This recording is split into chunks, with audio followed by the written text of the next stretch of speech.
kids, comics. Silver-haired Bronze Age babe here, yakking about her comic book collection, and today I'm going to show you some of my Superman collection while I tell you a little bitty story.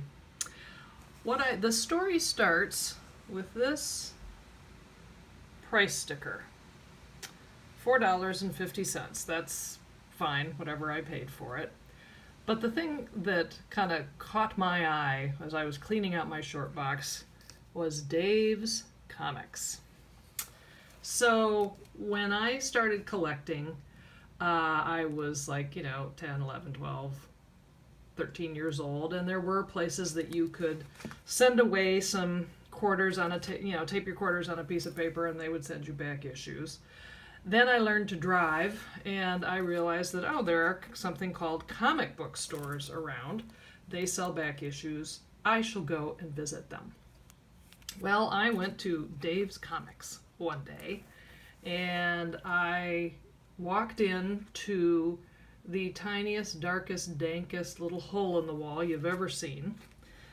At the counter were two guys, I think Dave and one of his minions, and they were having a wonderful conversation among themselves. And when I walked in, ding ding ding went the little bell, and I walk in, and they literally stopped and stared at me like I was an alien from another world. And there was no, hey, how you doing? Hey, what are you looking for? How can we help you?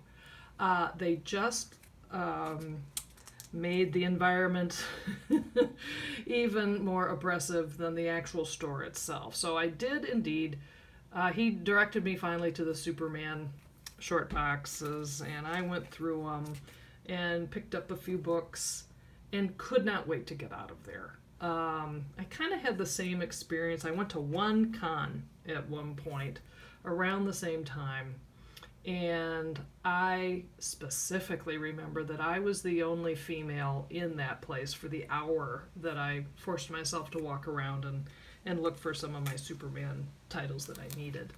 Now this falls into the category of, oh my God, how great things are now. Because first of all, the internet happened, and so my collecting jumped into high gear, and I didn't have that same "you are not wanted here" feeling that I had experienced at Dave's. But also, in that time, comic book shops changed, and I now love my local comic book store. It's Vault of Midnight. And it is open and airy and bright. They have women working there. They are super knowledgeable and super friendly. And it's one of those things where I look at it and say, wow, how times have changed. Thank you so much, local comic book shops. You have a fan in me. Well, thanks for stopping by. I'll see you next time.